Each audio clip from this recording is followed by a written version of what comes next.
So we've got 6.5 and 6.6, so all the Half-Life and radioactive questions that's come up in WJEC over the past couple of years. Here's your formula sheet for the foundation. As you can see, it's a simplified. You've only got one set of multipliers here. And then first question is the practical. So it just wants you to put these in order.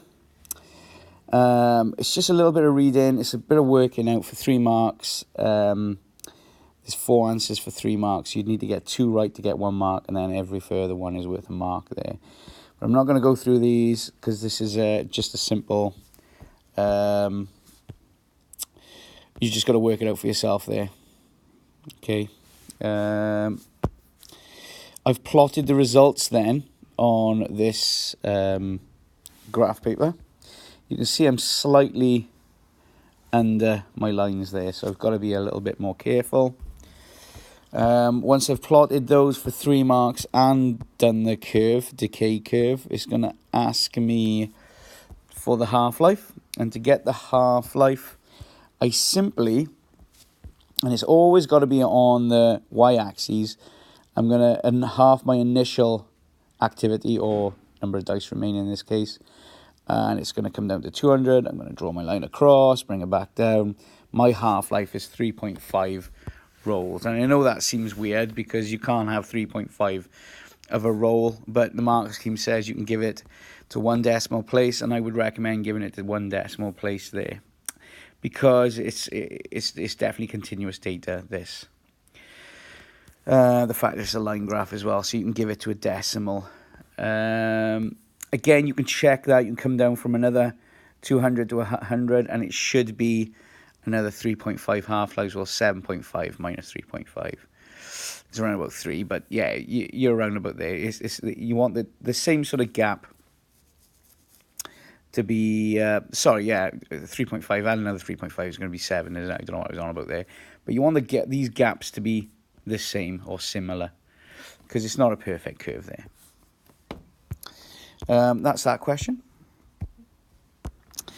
And then the experiment was repeated with 20-sided dice. Explain how this would affect the value for the half-life. Well, the half-life's going to be longer then, because where you usually have a 1 in 6 chance, now you've got a 1 in 20 chance of a particular number coming up. So you lower the probability of decay there. So on a graph, the decay curve is going to be more like this.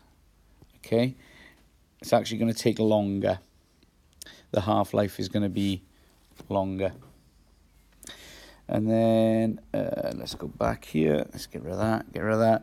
Explain why the data from each group were added together. Well, any question like this is all about increasing sample size. If you increase the sample size, you gain more confidence because you reduce the number of anomalies. Anomalies are those results that you don't really want. Okay, those odd results that kind of throw your mean or your average out. And that's quite simple so far. Now, I've said before, don't read the text until you come to the question. I still am a believer in that, but be careful, because you will need some of this, so you will have to go back and read it. I just prefer to read the questions first and then go back, rather than read, then I find myself going back anyway.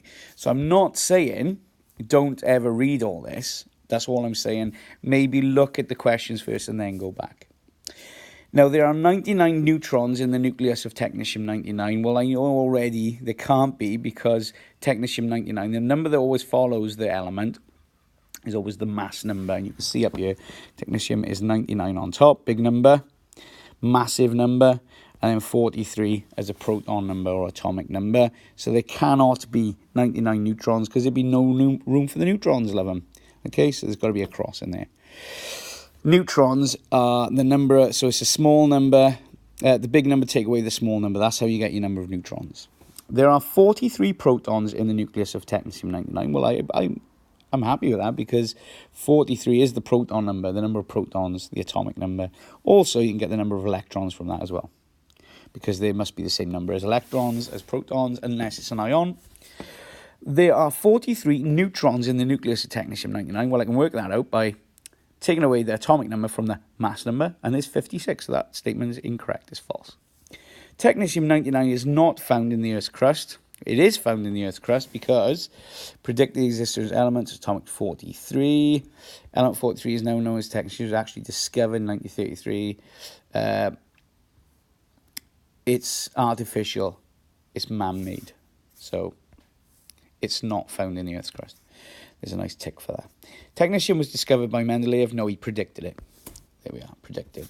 Okay, so that's all the information I'm getting from there.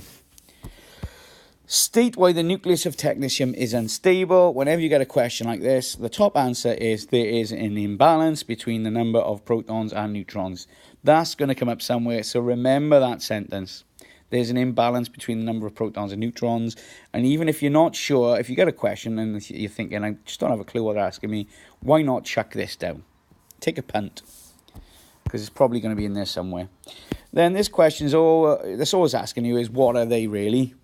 Okay, so an alpha decay is a helium nucleus, or 2 protons, 2 neutrons, because that's what you would find in a helium nucleus. If you take away the electrons, you're just going to find 2 protons and 2 neutrons, because it's the second element in the periodic table. It's giving you beta. It's a fast-moving electron. It's not a slow-moving electron. It's a fast-moving electron. Gamma is an electromagnetic wave. It's a high-frequency wave. Okay? Let's put that there. Need to tidy this up here and keep that separate. And then technetium-99 has a half-life of 6 hours. It's the most widely used radioisotope in the world for medical procedures. Explain why technetium-99 is used as a tracer. Now, a tracer is something that you can put into fluids or, fluids really, to detect if there's any leaks in pipes or if there's anything wrong with your internal system. So, it's going to be used in medical procedures because it's not as ionizing as alpha. Okay, it doesn't cause as much damage, even though it's highly penetrating. It can go through skin, so it can be detected.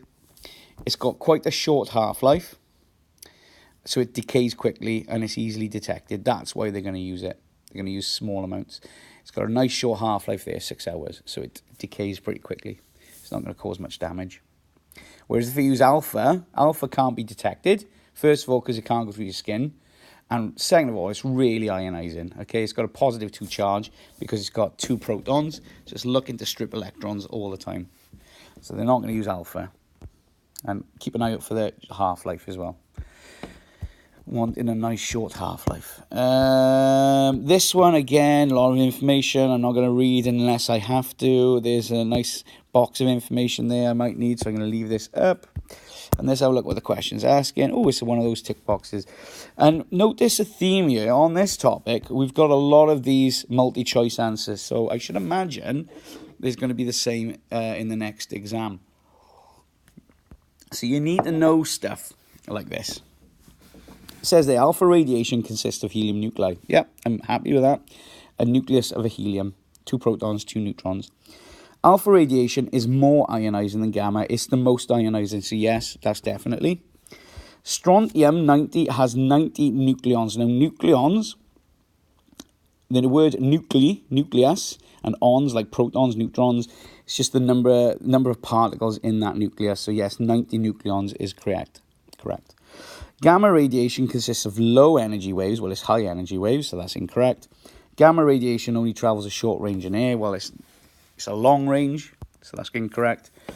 And then beta radiation consists of slow-moving electrons. No, they're fast-moving electrons, so that's incorrect. So 3 marks there for that one. And then one of the students suggests that strontium-90 is the most suitable isotope for the table for monitoring the thickness of aluminium foil. Explain whether or not you agree with this. Well, we know that we're taught that beta is blocked by aluminium, but when we're dealing with aluminium foil, such as this, it's very thin. So alpha is going to be totally blocked, so we can't use alpha. But gamma is not blocked at all. In fact, it's not going to even it's not even going to come close to being detected on that. So we need beta in order to... So I've said beta emitters are most suitable as it is partially absorbed. So it will pass through thin aluminium, but it's blocked by a few millimeters. That means then that sensor can pick up those being blocked and those not being blocked. So that is the best one. I was quite surprised when I saw that in the mark scheme. This is for 3 marks. I think that is a naughty one because it says the aluminium. I mean, I would have took a punt at gamma there, but it's definitely beta because that's what the mark scheme says. Explain what is meant by this statement. The half-life of strontium-90 is 29 years. Well, that is just asking you what is half-life.